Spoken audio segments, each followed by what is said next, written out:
Notre papa, Louis Béguin, était artisan menuisier.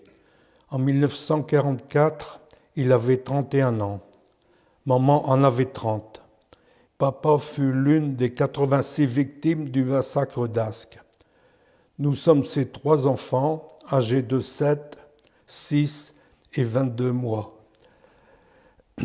Cette tragédie a frappé des civils sans défense, endeuillant notre petit village d'Ascq. Je vais vous parler de cette nuit tragique du 1er au 2 avril 1944. Ce samedi 1er avril, sans doute en fin d'après-midi, maman nous a-t-elle aidés à faire notre toilette. Après quoi, ce fut le repas du soir, avant le coucher. Papa et maman entendent l'explosion qui s'est produite sur la voie ferrée. C'est la 3e de la semaine. Papa dit, un jour, cela va nous amener du vilain. Puis ils se couchent eux aussi. Un peu plus tard, ils entendent des soldats allemands qui tirent dans les fenêtres, tambourinent à la porte. Donc, vitres cassées, coups dans la porte, jusqu'à ce qu'elle leur soit ouverte. Nous ne nous souvenons pas avoir entendu des détonations, mais ce sont plutôt les bruits de pas et les vociférations dans la maison qui nous réveillent. Des balles ont été tirées dans les fenêtres de l'étage, et donc très vite, papa et maman me transportent dans le lit de Marguerite Marie afin de tenter de me mettre à l'abri avant d'ouvrir la porte à ces fous furieux. Les Allemands montent à l'étage et ouvrent la porte de notre chambre. Papa leur dit « Ce sont des enfants ».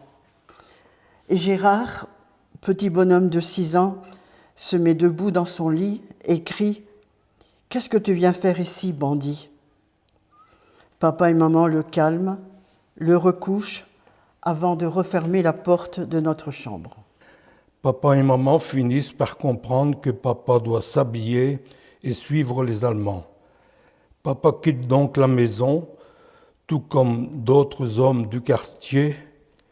Tous écortés par les SS se dirigent donc vers le centre du village.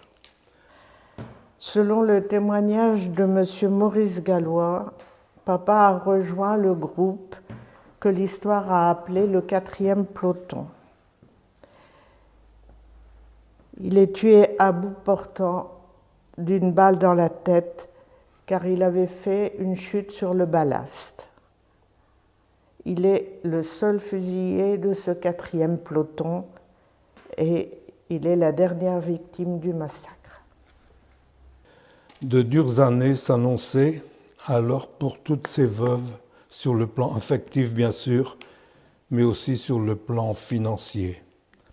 Ainsi, pour faire bouillir la marmite, maman a tenu à bout de bras la petite entreprise de menuiserie. Le chagrin, les soucis ont vite dégradé sa santé. Des années difficiles aussi pour les enfants, privés de l'amour de leur père. Pour nous, comme pour tous les autres orphelins, le passé a laissé des traces. Ce sont des cicatrices qui ne peuvent se refermer. On n'a sûrement pas eu la jeunesse qu'on aurait eue si papa avait été là. Bon, par exemple, on n'était pas invité dans ce qu'on appelait à l'époque les surprises parties. Parce qu'une fois, j'avais été invitée, mais à l'époque, on disait qu'il fallait rendre l'invitation et on n'avait pas les moyens. Et donc, bon, voilà, toutes les surprises parties du village se sont déroulées sans nous. Bon, pas grave, on a vécu quand même.